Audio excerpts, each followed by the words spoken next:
Hello students, कैसे हैं आप लोग। स्वागत है आप सभी का F24 क्लासेस में। मेरा नाम है हितेश और देखिए इस वीडियो में मैंने कुछ इस तरीके से इंग्लिश के कुछ टॉपिकों को आपके लिए लेकर के आया हूं। अगर आपने ये केवल एक क्लास देख ली तो इंग्लिश के केवल इस क्लास को देखने के बाद प्यारे साथी आपका प्रोज सेक्शन, पोएट्री सेक्शन और आपका सप्लीमेंट्री सेक्शन एक ही वीडियो में आपका समाप्त होने वाला है। अब देखिए मैं आपको ऐसा क्यों बता रहा हूं, सबसे पहले आप इस चीज को समझने का प्रयास कीजिए। देखिए आपके पेपर में अगर मैं बात करता हूं प्रोज सेक्शन से और सप्लीमेंट्री सेक्शन से, तो आपके पेपर में आते हैं लॉन्ग क्वेश्चंस और आपके पेपर में आते हैं शॉर्ट क्वेश्चंस। उन सभी लॉन्ग क्वेश्चंस, उन सभी शॉर्ट क्वेश्चंस को मैं आज की इस वीडियो में आपको कराने वाला हूं, ठीक है। इसी के साथ में अगर मैं बात करता हूं सप्लीमेंट्री सेक्शन की, तो स्टूडेंट सप्लीमेंट्री सेक्शन में आपको दो चीजें पूछी जाती हैं। सबसे पहली चीज होती है पोयम और दूसरी चीज होती है सेंट्रल आइडिया।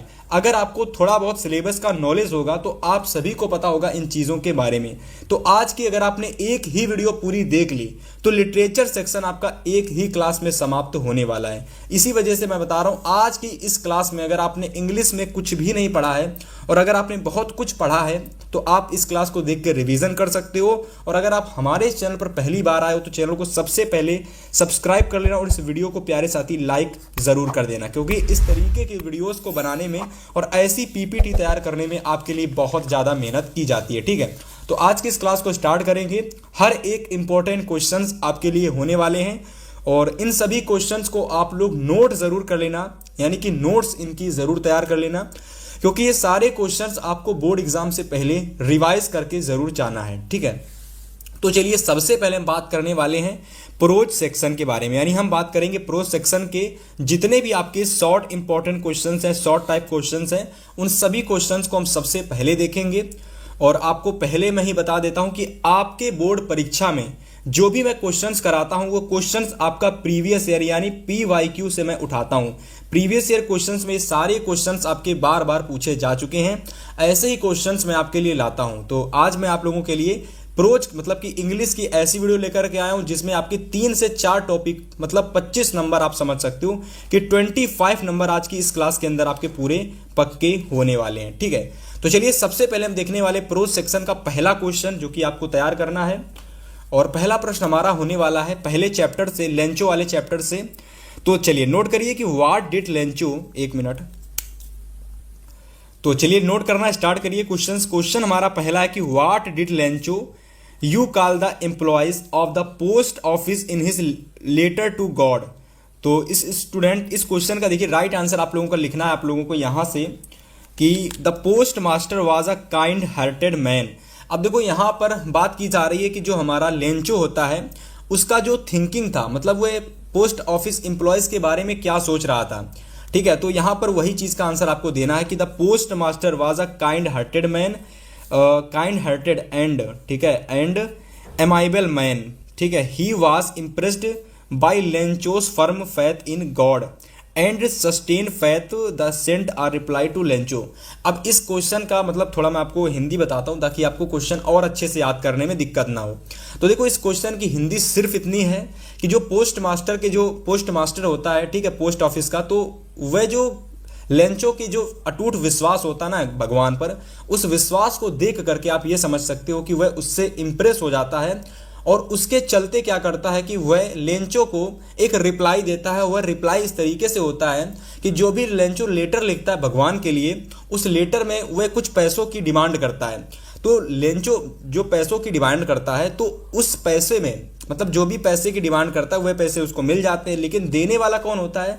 देने वाला होता है पोस्ट मास्टर, जो कि पोस्ट ऑफिस में रहता था। तो कुछ इस तरीके से इस क्वेश्चंस को आप समझ सकते हो। मेक श्योर जो क्वेश्चन मैंने कराया है आप लोगों ने इसको नोट कर लिया होगा, इसका स्क्रीनशॉट ले लिया होगा। और चलिए बात करते हैं अगले क्वेश्चंस के बारे में। तो अगला क्वेश्चन हमारा है कि what did the post man laugh heartily, ठीक है। तो इतना थोड़ी देखिए मिस्टेक यहां पर है, तो उस मिस्टेक को आपको अवॉइड करना है। जो मैं चीजें लिखा देता हूं सही करके उनको आप लिख लेना है। तो यहां पर आप लोग लॉफ लिख लेना। लॉफ का मतलब होता है हंसना। तो जो पोस्टमैन था पोस्ट ऑफिस का, वह लॉफ मतलब कि दिल खोलकर क्यों हंसने लगा था। तो इसका आंसर प्यारे साथी आप यहां से लिखोगे कि यहां से ऐसे लिखोगे कि the post master was a kind hearted man after reading the letter at first, मतलब कि सबसे पहले देखिए यहाँ पर जो पोस्ट मास्टर था, जैसे ही उसने पत्र को पढ़ा, जैसे ही उसने लेटर को पढ़ा, तो सबसे पहले तो वह हंसने लगा, क्योंकि लेटर में भगवान के बारे में सारी चीज़ें लिखी हुई थी, उनसे डिमांड की गई थी भगवान से। और लिखा किसने था? लेंचो ने लिखा था, क्योंकि लेंचो को विश्वास था किस पर? भगवान पर, यानी गॉड पर उसे विश्वास था, है ना। तो उसके चलते उसने सारी चीज़ें गॉड से ही मांग ली थी कि मुझे ये चाहिए, मुझे ये दिक्कत है, मुझे ये तकलीफ हो गई है। तो ऐसा ऐसा उसने पत्र में लिखा हुआ था, ठीक है।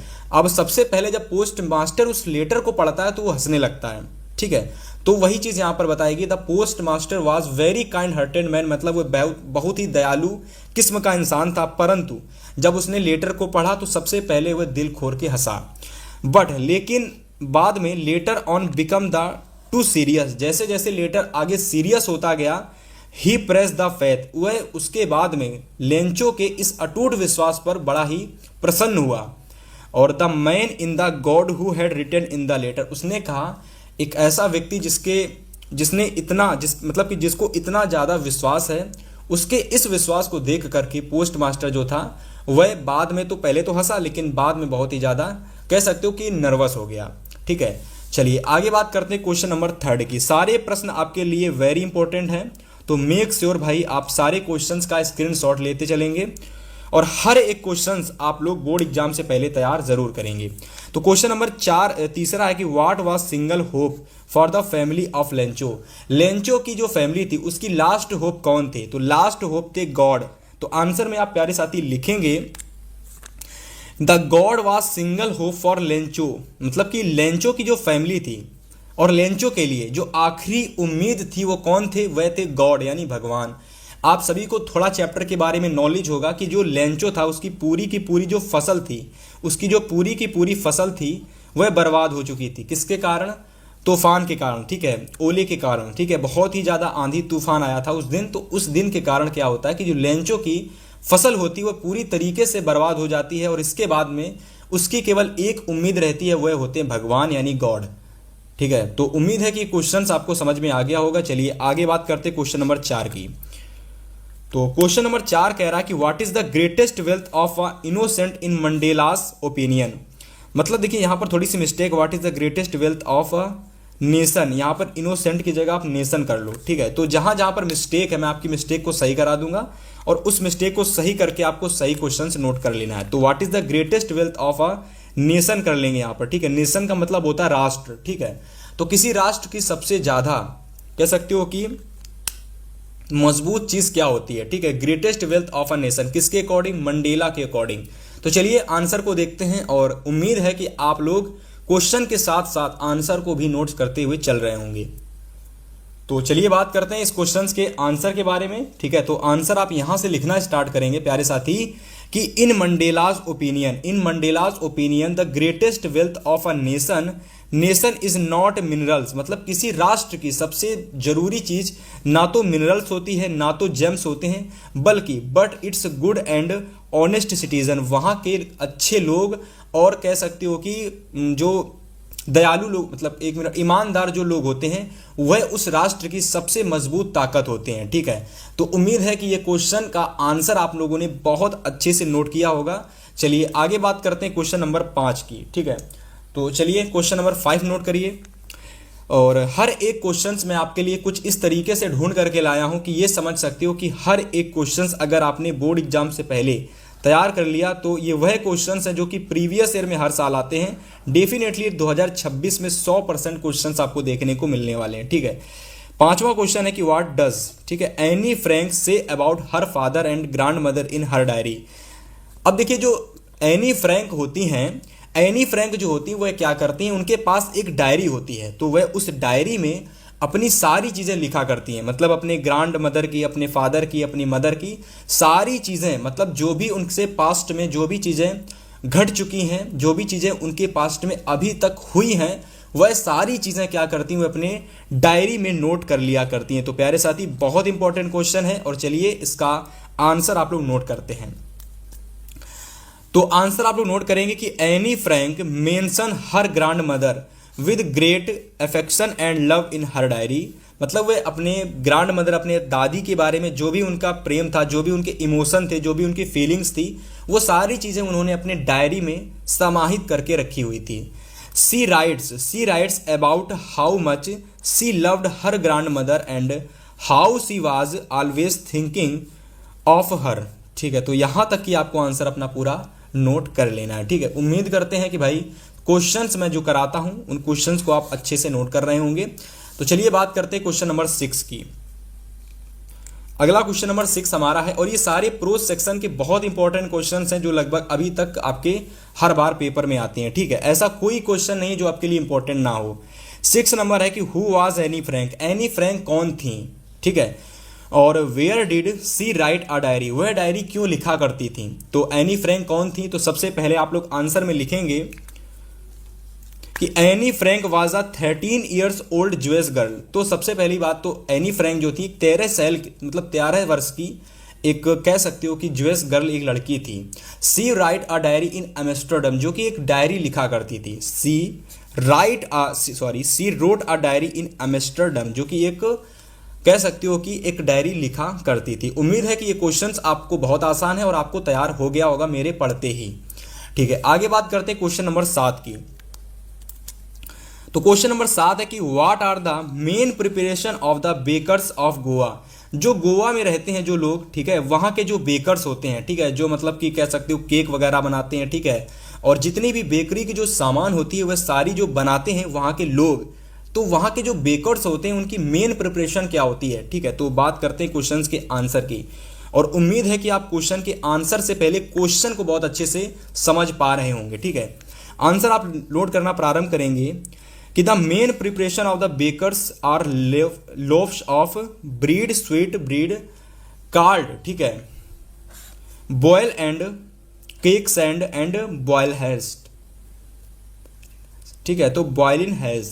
तो इस तरीके से इस क्वेश्चन को आप लोग नोट कर लेंगे, और ये भी हमारा बहुत इंपॉर्टेंट क्वेश्चन है। ठीक है, तो वहाँ के जो लोग होते हैं, वहाँ की सबसे ज़्यादा कह सकते हो कि इंपॉर्टेंट चीज़ होती है बेकर्स लोगों की, वह होती है कि जो भी लोग होते हैं वह लोव्स, है ना, ब्रेड, स्वीट ब्रेड, और जितने भी लोग होते हैं उसको क्या बुलाते हैं, उसको वो लोग बुलाते हैं बोल। क्या बुलाते हैं, BOL, बोल बुलाते हैं। एंड केक्स, सैंड एंड बॉयलनेस, और केक को बुलाते हैं बॉयल इन हैश। ठीक है, तो ये चीज़ आप लोगों को समझनी है ना। तो बहुत इंपॉर्टेंट क्वेश्चन है, हर बार पेपर में आता है। ऐसा ही आंसर आपको अपने कॉपी में, बोर्ड की कॉपी में अगर क्वेश्चन आता तो आपको बिल्कुल इसी तरीके से लिख के आना है।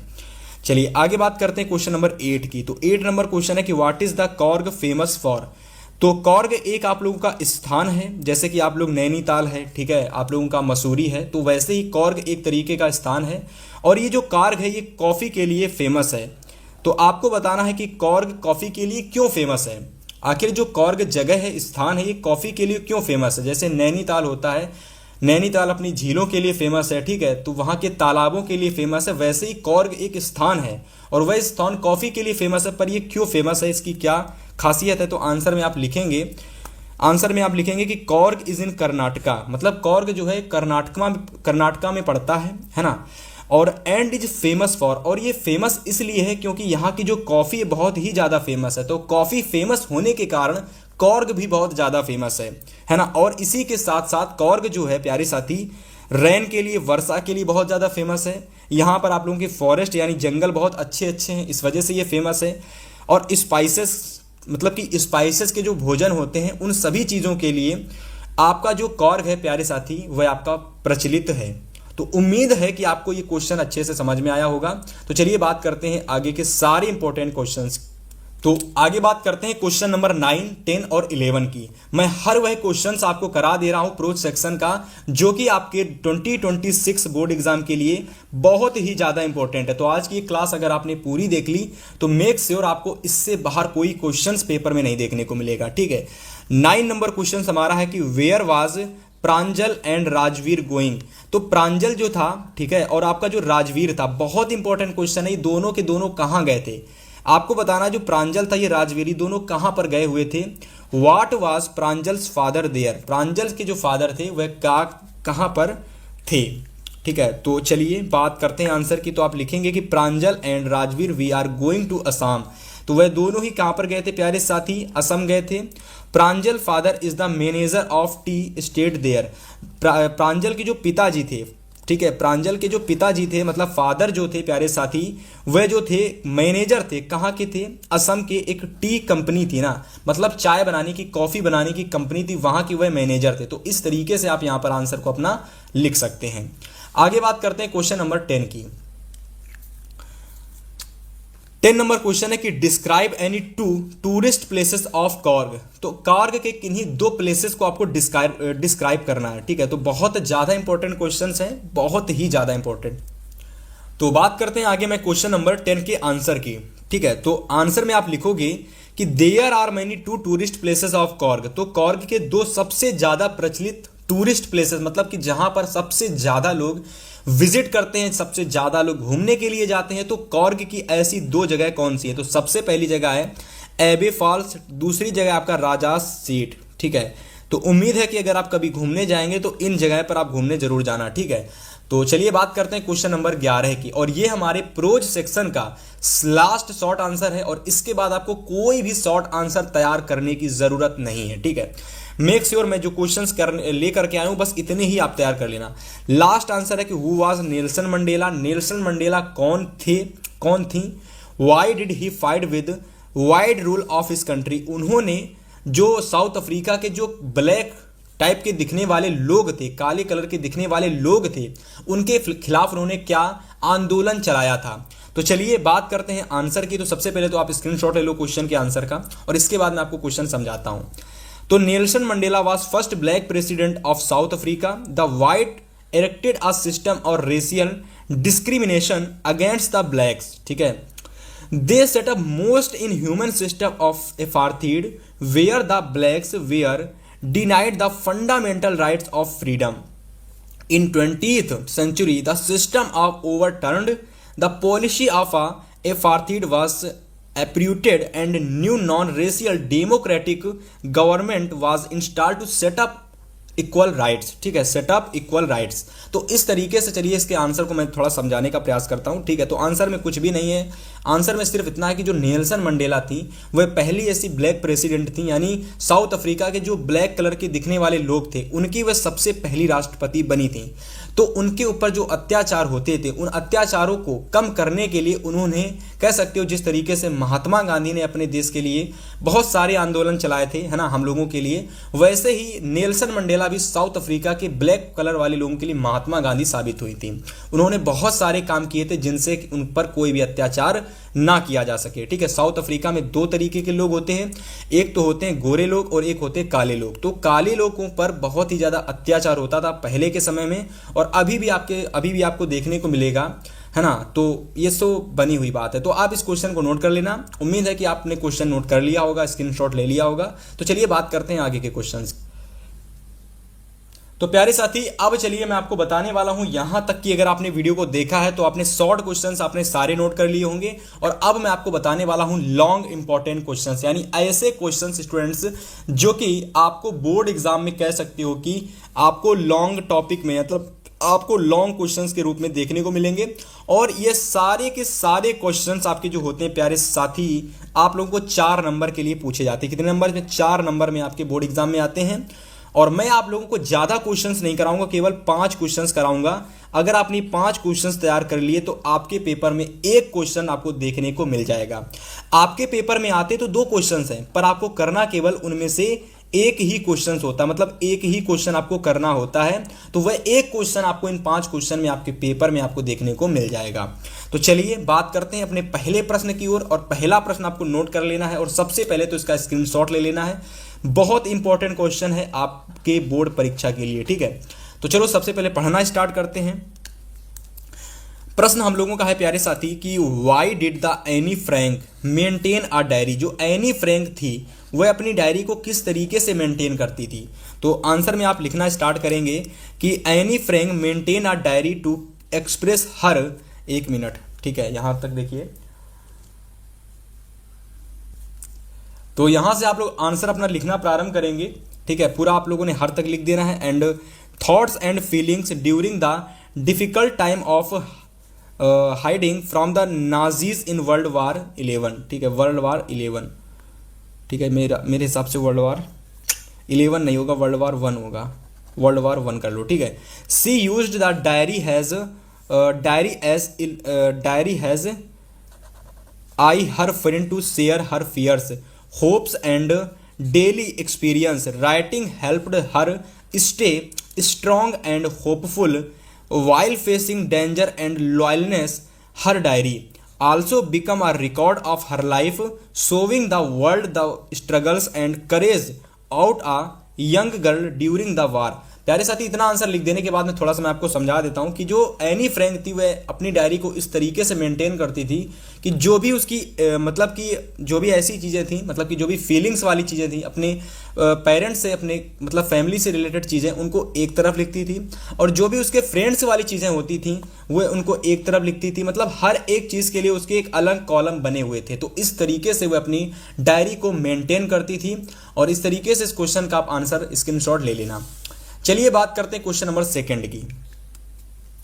तो प्रश्न नंबर 2 हमारा है कि what are the difficulties faced by Nelson Mandela in achieving freedom for his people. मतलब अपने लोगों के लिए उन्होंने जो फ्रीडम था, वो जो मतलब कि स्वतंत्रता थी, उसको दिलाने में उन्होंने बहुत सारी डिफिकल्टीज का सामना किया था। तो उन सारी डिफिकल्टीज जो उनके सामने करने में आई थी, वह सारी डिफिकल्टीज आपको बता देनी। तो आंसर में आपको इतना सारा स्क्रीनशॉट ले लेना है, और पेपर में जाके अगर ये क्वेश्चन आपके पेपर में आने वाला है तो भैया इस क्वेश्चन का आंसर आपको छाप देना है, ठीक है। वेरी इंपॉर्टेंट है क्वेश्चन आपके लिए।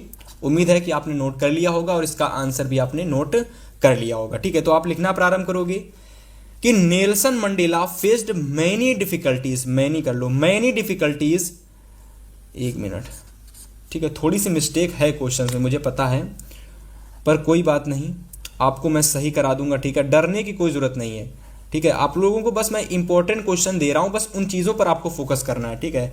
मिस्टेक तो होती रहती है। तो difficulties in achieving freedom for his people, he was arrested and spend 20 years in prison for fighting against the unfair system of apartheid in South Africa, ठीक है। He was separated from his family and suffered harsh treatment in jail, है ना। Many people was scared to support him because of government punishment, ठीक है। आगे आप लिखोगे despite all this, Mandela stayed strong, never give up and continued to fight peacefully for equality and justice for everyone, ठीक है। तो यहाँ तक कि आंसर आपको पूरा छाप करके या फिर अच्छे से स्क्रीनशॉट करके आपको लिख लेना है ना। तो 2 प्रश्न आपके हो चुके हैं यहाँ से तैयार, और चलिए बात करते हैं आगे क्वेश्चंस। तो तीसरा प्रश्न आपको ये वाला नोट करना है, जल्दी से आपको इसका स्क्रीनशॉट ले लेना है। बहुत इंपॉर्टेंट आपका ये लॉन्ग क्वेश्चन है, ठीक है, बहुत ही ज्यादा इंपॉर्टेंट, ये आपका कह सकते हो कि वेरी इंपॉर्टेंट आपका ये लॉन्ग क्वेश्चन है, ठीक है। तो जल्दी से आपको इसका स्क्रीनशॉट ले लेना है प्यारे साथी।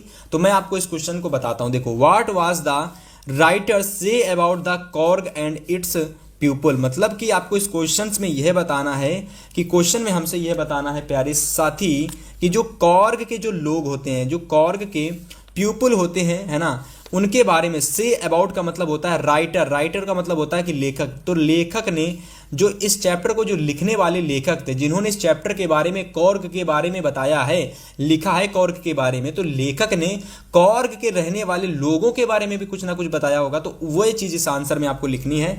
बहुत इंपॉर्टेंट आंसर है आप सभी लोगों के लिए। तो आंसर में आप लिखना प्रारंभ करेंगे कि the writer says that Korg, says that, ठीक है, says that Korg, also known as Kodagu, is a beautiful hill station in Karnataka, ठीक है, hill station in Karnataka. It is famous for its coffee plantations, lush green forests and scenic hills. The people of Coorg are brave, friendly and hospitable, ठीक है। They are known for their encourage and have a proud tradition of serving in the Indian Army. The Korgis love nature and live a simple, happy life, loose to it, making their land peaceful and welcoming to visitors. ठीक है, तो इस तरीके से आपको answer में पूरा एकदम बेहतर तरीके से आंसर आपको इसका लिख देना है। ठीक है, जल्दी से आपको स्क्रीनशॉट ले लेना है। और किसी भी क्वेश्चंस में अगर आपको थोड़ी सी भी तकलीफ होती है तो प्यारे साथी गूगल जैसा प्लेटफॉर्म आपके पास है, वहां पर जाके इसका आंसर का हिंदी आप समझ सकते हैं। ठीक है, अदरवाइज आगे बात करते हैं क्वेश्चन नंबर 4 की। तो प्रश्न नंबर 4 हमारा है कि व्हाट डिड किसा गौतमी लर्न अबाउट डेथ। तो किसा गौतमी के मृत्यु से आपने क्या सीखा। ठीक है, तो आपको इतना आंसर का जल्दी से पहले तो स्क्रीनशॉट ले लेना है और इसके बाद मैं आपको इसके आंसर को बताता हूं। तो आप लोग आंसर लिखोगे कि Kisa Gotami learn that death is a natural part of life. ठीक है, and comes to everyone when her only son died, she went to the Buddha for help. He told her to find mustard seeds from a house where no one had over died. She could not find any shoe. ठीक है, any shoe डालो, any house and ठीक है and realized that death happiness to all families. She understood that no can escape death and that requiring ठीक है can not bring the dead back. This taught her peace and acceptance. ठीक है, तो यहां तक की आंसर आपको पूरा लिख देना है. ठीक है, इसके बाद आपका लास्ट क्वेश्चन है, लॉन्ग लास्ट क्वेश्चन है, और इसके बाद स्टूडेंट्स आपको कोई भी प्रोस का लॉन्ग क्वेश्चन तैयार नहीं करना है. Draw a character sketch of valley. तो वैली का कैरेक्टर स्केच आपको ड्रॉ करना है. तो मैं आपको आंसर दिखाता हूं और आपको जल्दी से स्क्रीनशॉट ले लेना है.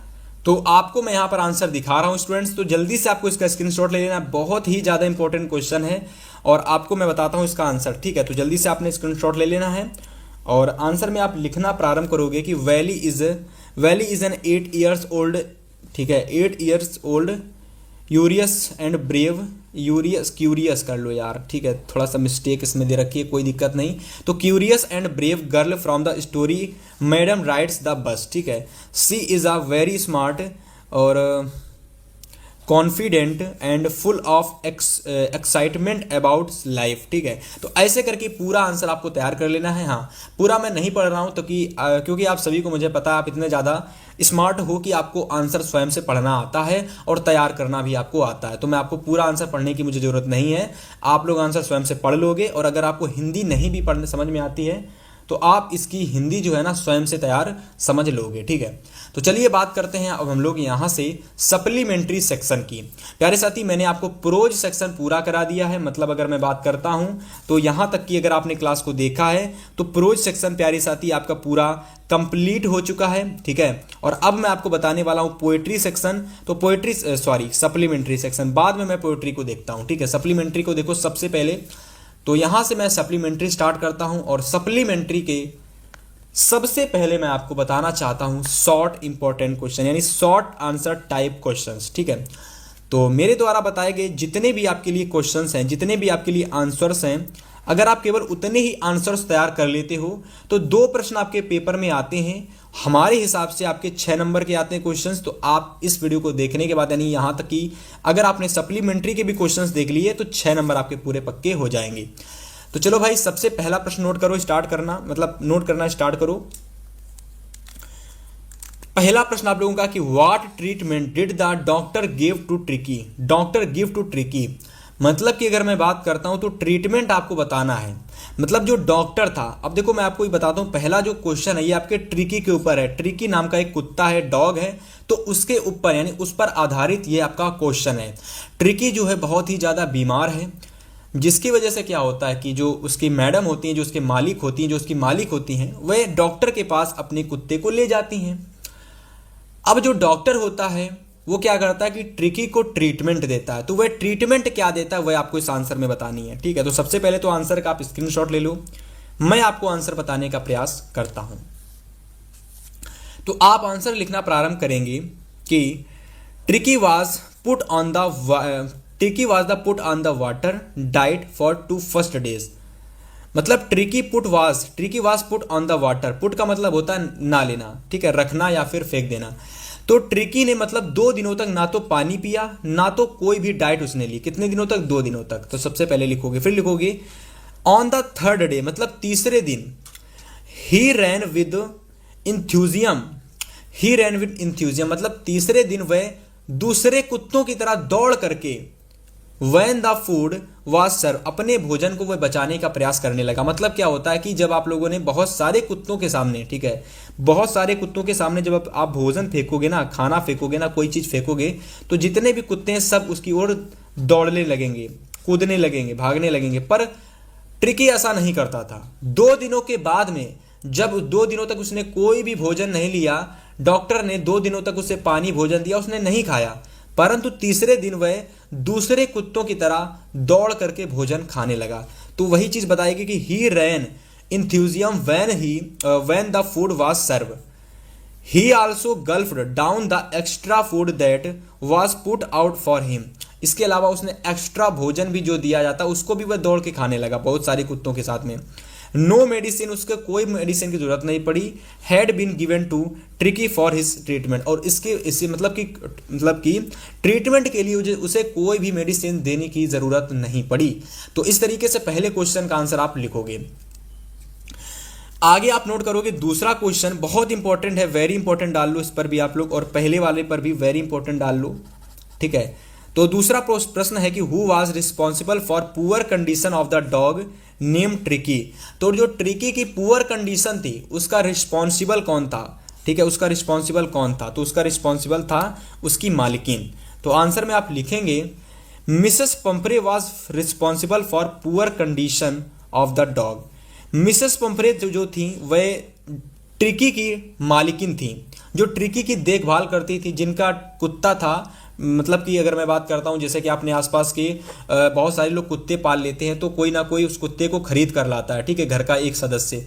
तो उसी तरीके से जो ट्रिकी को जो खरीद कर लाई थी वो मिसेस पंपरे थी, तो वही उसकी मालकिन थी, और उनकी वजह से ही ट्रिकी की कंडीशन खराब हो गई थी, तो वही उसकी रिस्पॉन्सिबल थी। आगे बात की गई कि मिसेस पंफरे कर लो यार, यहाँ पर थोड़ी सी मिस्टेक है, ठीक है, तो उस मिस्टेक को आप लोग सही कर लेना। तो यहाँ पंफरे कर लेना। Mrs Pumphrey was wealthy lady. कैसी लेडी थी? वेल्दी लेडी थी। She had tempered the dog with all kinds of comfort and also various dishes to eat. मतलब कि उसने हर तरीके का कंफर्ट, मतलब हर तरीके की आराम उस कुत्ते को दे रखी थी। आल्सो हैड वेरियस डिशेज, हर एक प्रकार का उसके लिए भोजन दे रखा था। मतलब इतना भोजन तो हम लोग भी अच्छा नहीं खाते जितना उस कुत्ते को मिलता था। He was also given cream, मतलब क्रीम वाली चीज़ें दिया जाती थी। केक्स, मतलब कि अच्छे, मतलब नए नए तरीके के केक्स खाने के लिए दिए जाते थे। एंड आल्सो चॉकलेट, प्रतिदिन चॉकलेट भी खाने के लिए दी जाती थी, है ना। This made him fat and leather जिक, ठीक है। तो मेरे हिसाब से यहाँ पर आप लोग कह सकते हो this made him fat and leather stick, ठीक है। तो उसका इसी कारण क्या होता है, बहुत अधिक उसके ऊपर फैट चढ़ जाती है, बहुत अधिक वह मोटा हो जाता है, जिसकी वजह से वो चल भी नहीं पाता है ना।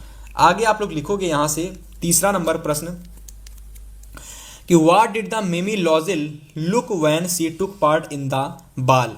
अब ये आपके मिमी लॉजिल, मतलब कि आपके निकलेस चैप्टर से क्वेश्चन लिया गया। तो आंसर में आप लिखोगे कि Mimi Loisel was the centre of attention at the ball.